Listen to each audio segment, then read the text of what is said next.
Thank you, Manoj, for more than generously acknowledging that I spark a lot of trolling also. Absolutely delighted to be amongst such an illustrious group of well-meaning persons who care for India, who are engaged with the India growth story, and who believe in the vision of Prime Minister Narendra Modi for a dream of 1.4 billion people to make India a prosperous nation, a developed nation by 2047. I've been a part of Manoj's events for now more than 10 years, even before I became a minister for that matter, even more than 11 years now. And I still remember I was just telling Mr. Kang that one of our events where I was chief guest at the IGF in London, I was rubbing shoulders with future prime ministers. And it was truly a delight to see the traction that IGF was able to garner in UK. And I'm even more delighted that IGF has arrived in India, is helping catalyze conversations, is helping build the narrative of the India of tomorrow, and will of course provoke a lot of new ideas, new thoughts, new ways to take the India story forward.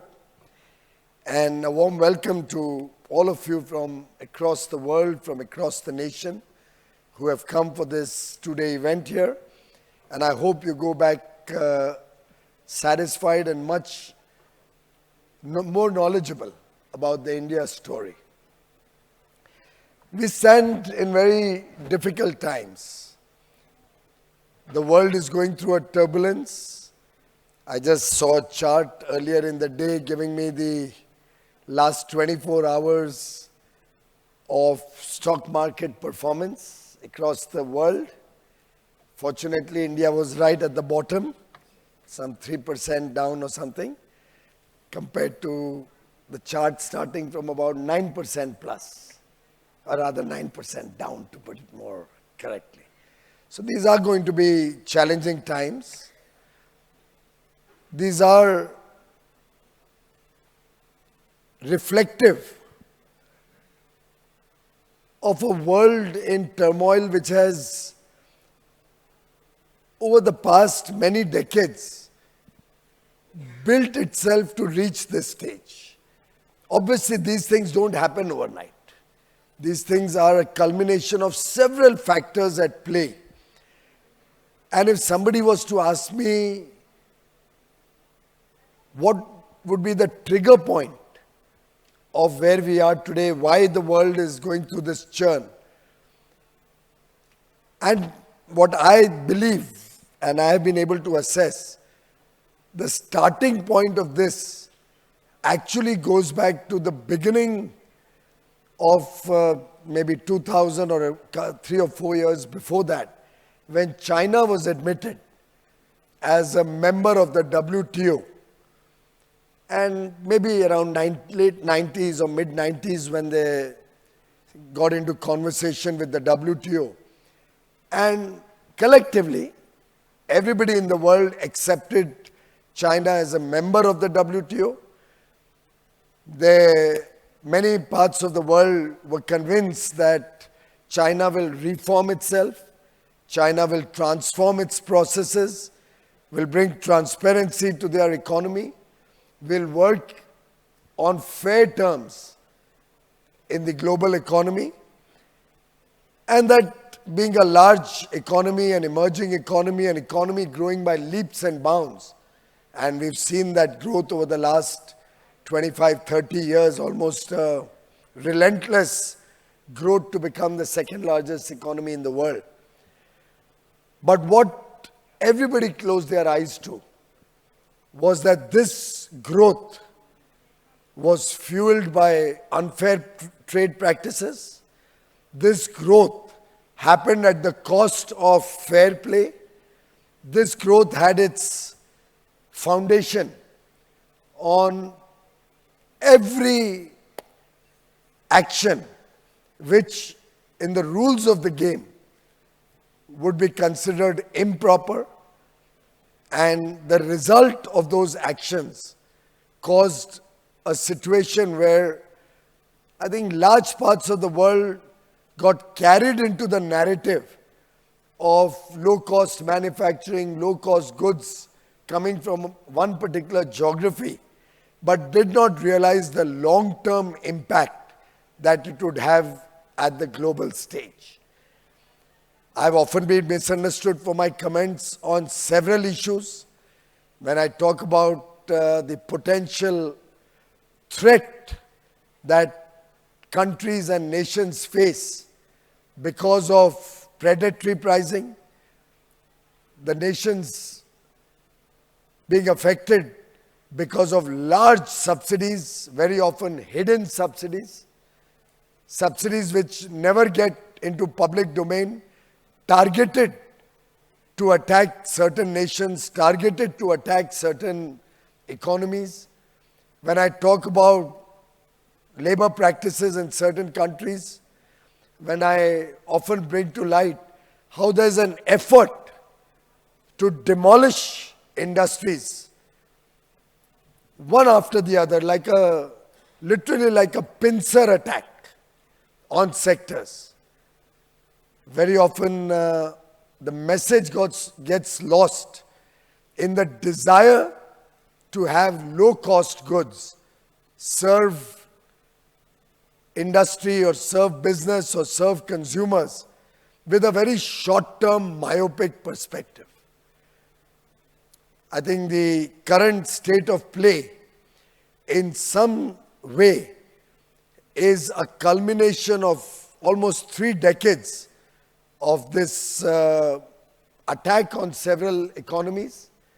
We in India, I remember when about 25 or 30 years ago, the first example that came to play was a watch company from Gujarat who kept pleading that unless government takes some action at that point of time, the entire watch ecosystem in the country will be lost. And because we played by the rules of the game, because India remained true to our commitments at the World Trade Organization, as did most other well-meaning countries around the world. Starting from there, one after the other, we've seen an era of unprecedented damage to national economies, to the manufacturing ecosystem in large parts of the world, loss of jobs, loss of fair economic opportunities, irrational pricing on a variety of goods, killing sector by sector the nation's self-reliance. Our pharma industry, once upon a time, the pharmaceuticals used to be very much self-reliant. And the attack was just to get one sector of the value chain under your control. The moment you had that, you were able to dictate terms on that sector. Agrochemicals is going through a similar phase, even as we speak.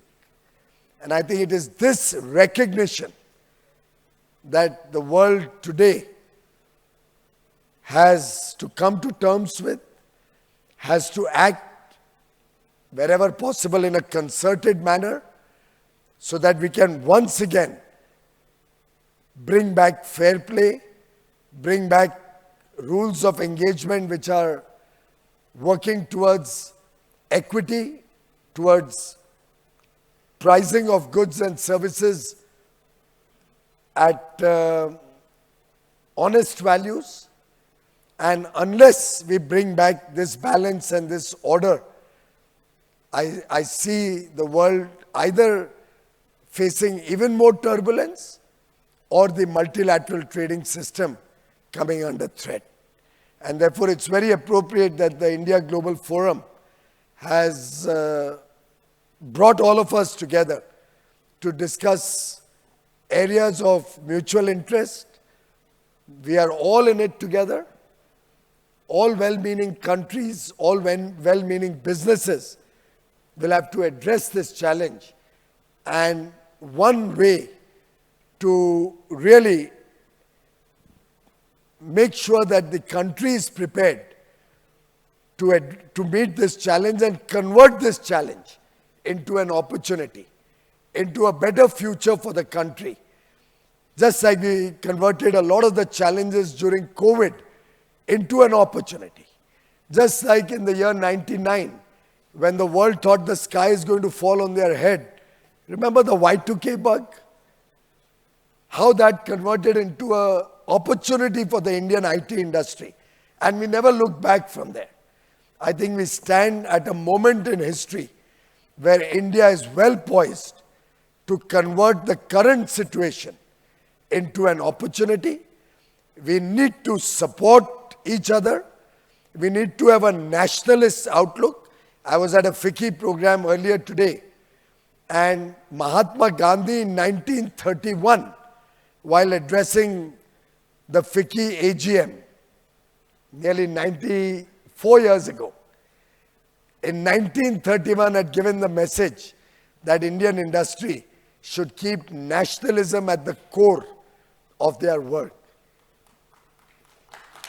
Prime Minister Narendra Modi today, when he talks about nation first, when he talks about Viksit Bharat by 2047, when he focuses on inclusive and sustainable growth, when he talks about self-reliance, Atmanirbharta, when he talks about ensuring the benefits of a growing economy reaching the last man at the bottom of the pyramid, I think truly embodies that spirit, that nationalist spirit.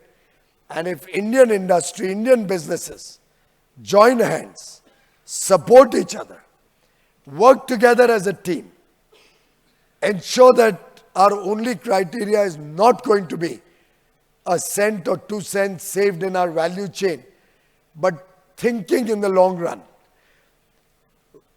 worried that today what I am doing may come home to bite me tomorrow through my actions. If I do not support my downstream stakeholder, there may be a point of time where my upstream fellow lets me down and I need protection. And at that point of time, it may become too late.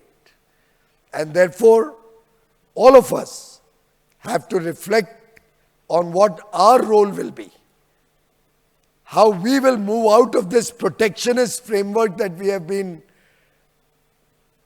enjoying in different sectors for far too long, how we are willing to absorb good quality as our mantra, and on the back of high quality products and services at scale. And we have the huge advantage of 1.4 billion people consumer base, the world's fastest growing economy, possibly the only economy which will grow from a $4 trillion GDP value today to a $35 trillion value in the next 2.5 decades. We have an opportunity of a lifetime. And I appeal to all of you, be a part of the solution. Be a part of this moment in history. And if each one of us seizes this moment, India is unstoppable. Thank you very much. Piyush Goyal, thank you so much. It's such an important point, isn't it? That idea that we can all work together, and that absolutely is the reason we're all here today. Please take a seat there. And I know you're going to stick around. We're not going to let you go without talking to you about some of those issues. I'm delighted to welcome the person who will sit down and talk to you. So please put your hands together. Please welcome Haslinda Amin, Chief International Correspondent at Bloomberg Asia, to talk about some of those issues. Thank you. Nice to meet you.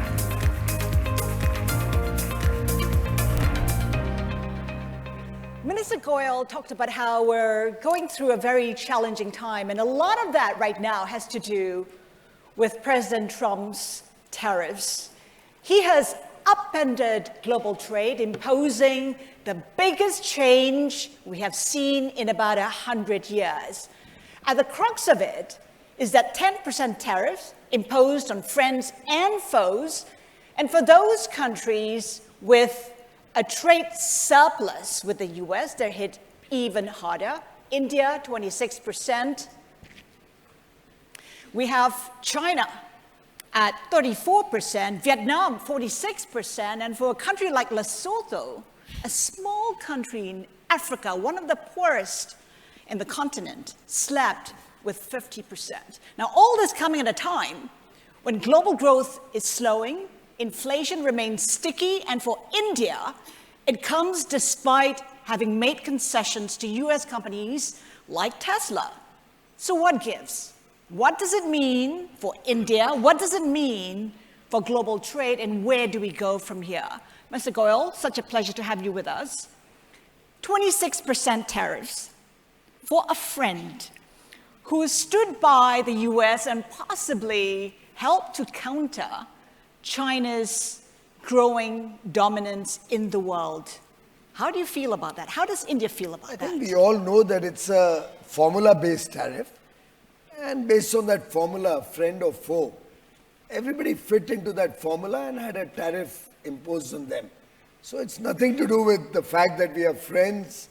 Clearly, Prime Minister Modi and President Trump are very good friends, as are the administrations of the US and India, and as are the business persons and people of the two countries.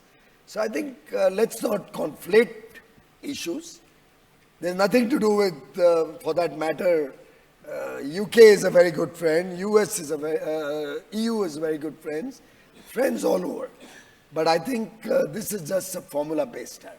So are you in conversations? Are you hoping that perhaps you'll get an exemption or perhaps a delay in the implementation? Well, I think what we discuss in the boardroom is not discussed in a public forum. But you are in conversations then? That is a matter of public record. I think when the Prime Minister and President Trump met in February, they had both announced that we shall enter into discussions for a bilateral trade agreement by the fall of 25. Both countries are old friends, old allies, trusted partners. Our businesses work seamlessly with each other. India opened their arms to all the tech giants, be it Google, be it Meta. All of them were welcome in India, even when many other developed countries, and certainly China, did not allow them to operate in their countries. We have hundreds of thousands of students in the United States. We have a strategic partnership which transcends the economy. So there's lots that we are working together on. This will also be something that will add luster to our relationship. So that trade deal is coming and you're confident it will happen by year end, including the other trade deals that you're working on, including the UK as well as Europe, which you have just indicated are friends. You know, I'm not going to give Bloomberg a headline.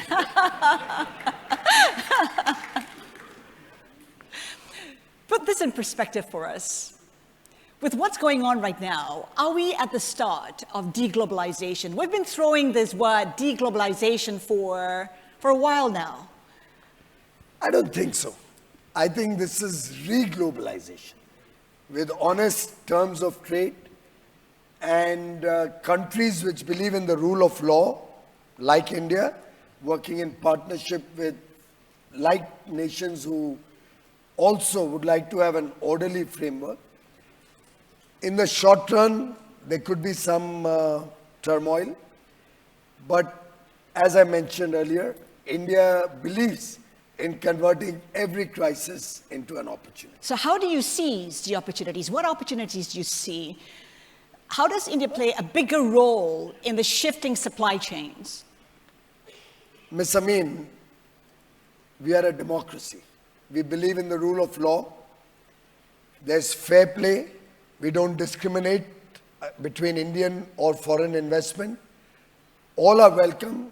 The rules of the game are equal. Everything we do is transparent. And we have a very, very independent judiciary and ferociously ruthless media. And add to that the social media now. Unforgiving. So obviously in India, we offer a conducive environment to work with. We have the world's largest population, 1.4 billion Indians, providing demand. And that local demand itself, sometimes I often worry that the local demand is growing so rapidly and our businesses are quite comfortable to grow and meet the local demand. And despite that, we still need imports because there's so much demand in a growing, fastest growing economy, large economy in the world, that we are not focused enough on even exports, which is why I appeal that we have to leverage on all these free trade agreements. Otherwise, it's no good to do all of this. But talk to us about how global trade will change on the back of what we're seeing right now. An environment with tariffs being imposed on all countries. It'll be a very different world. They have to figure out how it will be administered. I, for the life of me, have not yet been able to understand how they will administer. For example, I don't know if you've observed the trade deficit of the United States with Vietnam over the years.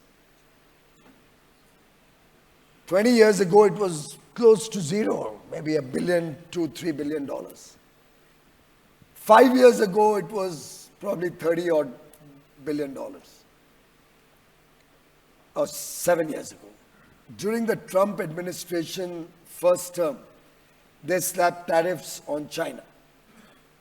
And everybody thought their trade deficit with China has come down as a result of those tariffs. What we only found was that there was a trade diversion and the deficit from Vietnam has grown by the equal amount by which the deficit fell from China. So I think we've not heard the end of the story. We still need to see how trade diversion from countries who do not believe in fair play or transparency can be safeguarded against. We in India believe very strongly that we will stick to the rules of the game, and we believe that in the long run, ethics and honesty in operations always pays off. A country like the US says that India still practices protectionism. 17% tariffs, which is among the highest in the world. Is this an opportunity for India to rethink how it does trade and who it does trade with? You know, I'm on record on this on several occasions. A little bit of research would have given you that background. Shed some light anyways. I think our tariffs are a protection against these unfair trade practices. Or countries, let's take the RCEP region. Countries which cross-subsidize, which subsidize in one geography, move to another, and from there ship goods to a third. There are several ways which we are continuously finding. And it's like trying to remain abreast with new ways of beating the system. And a lot of our tariffs are to do with such protection against such economies. If you look at the United States, for example, while our overall tariff may be 17%, but a lot of it is products which we don't import it at all. Our applied tariff to the United States is probably 7 or 8%. It's not humongous. So really, it's a question of understanding India's tariff story. We've done an FTA with Australia a couple of years, 3 years ago, with UAE, with the 4 EFTA countries. We're in active dialogue with many other countries and group of countries.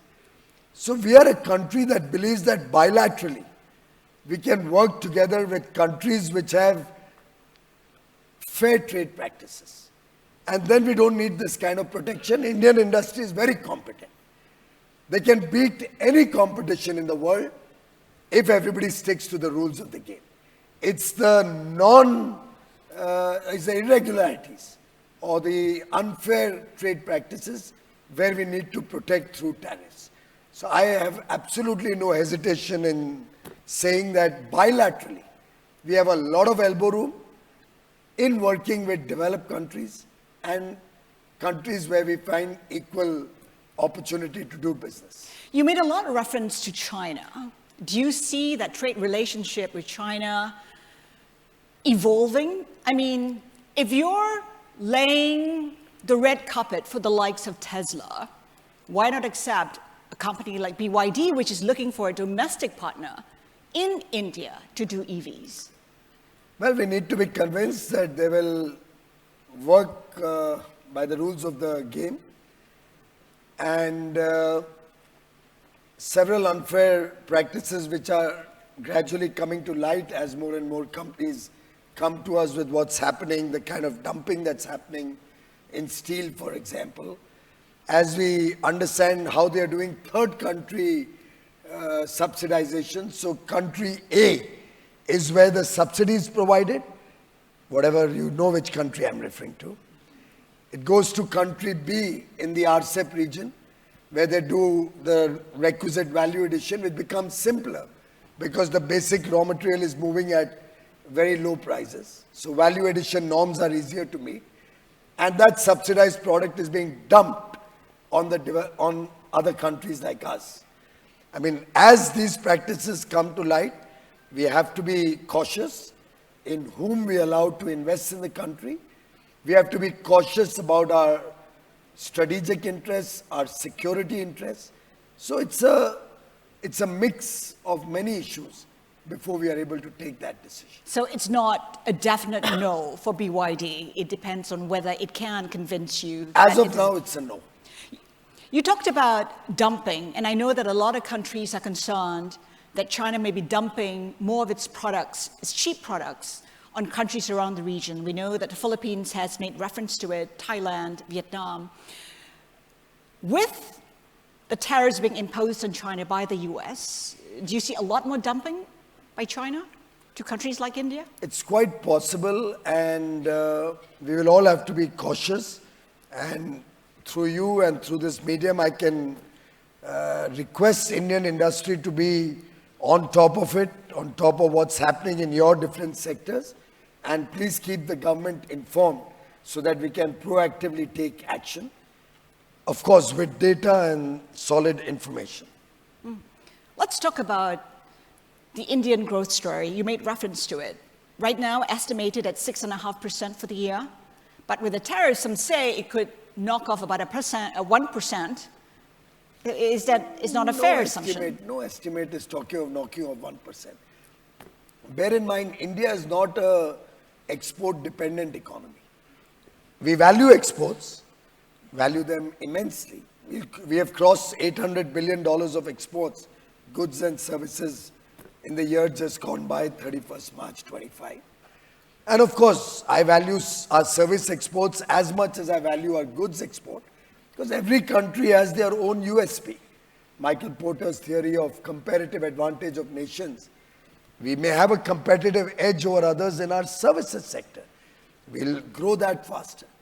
Wherever we see an opportunity, we are growing that.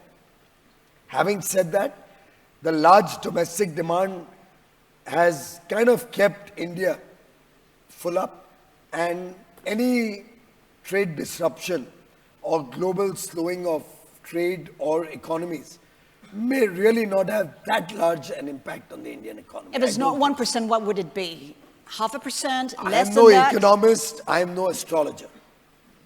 But if you were to hazard a guess, being a trade minister, commerce minister... It's too early to say. Our year has just begun. We are on the 7th day of our year.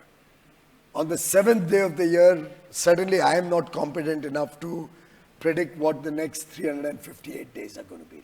How concerned are you about the volatility in the Indian rupee? Indian? Rupee. I don't think it's very volatile. On the contrary, we have outperformed our peers. We perform better than most competition emerging markets. We do not interfere. Of late, of course, we saw how the Indian rupee actually slumped to close to record levels. The whole world's economy, currency slumped to record levels. We slumped a little less than the others. So it's an evolving situation. The uncertainty always causes distress to the currency. And from what we are seeing in the last 4 or 5 days, today probably was a reversal, but 4 or 5 days we've seen a rapid rise in the economy. Some of my exporters have been really worried. Of course, I can't do anything about it. It's market forces.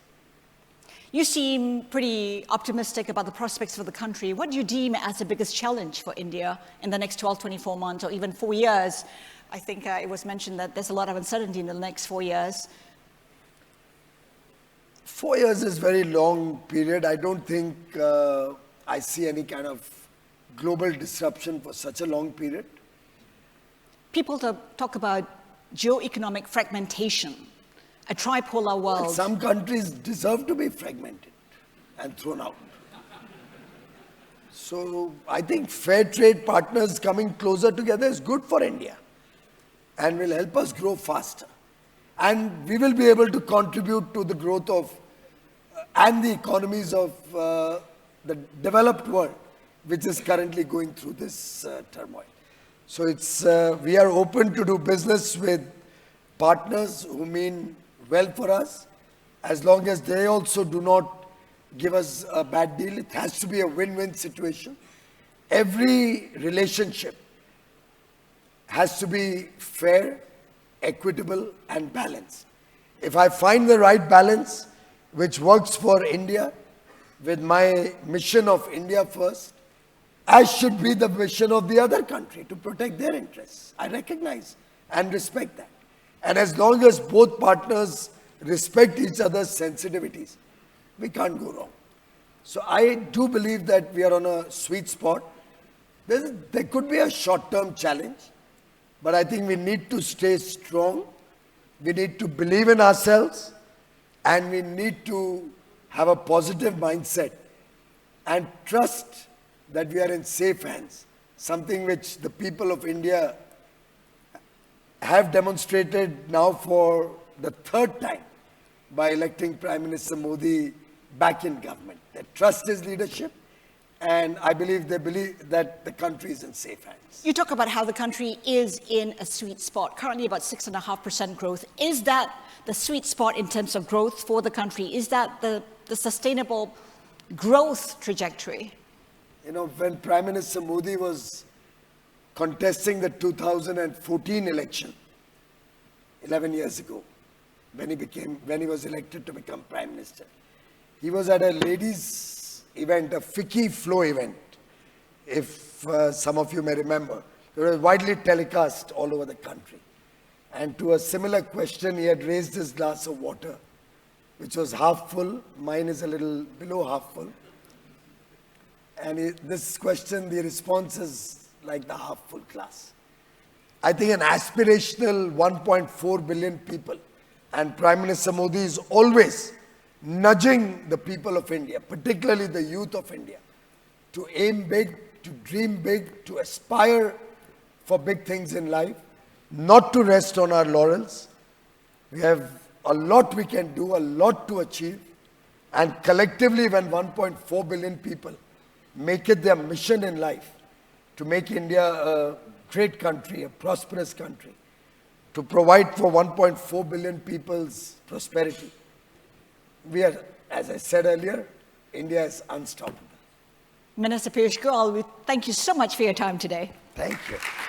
And if I could invite you to stay in the seats as we have a thank you address right now.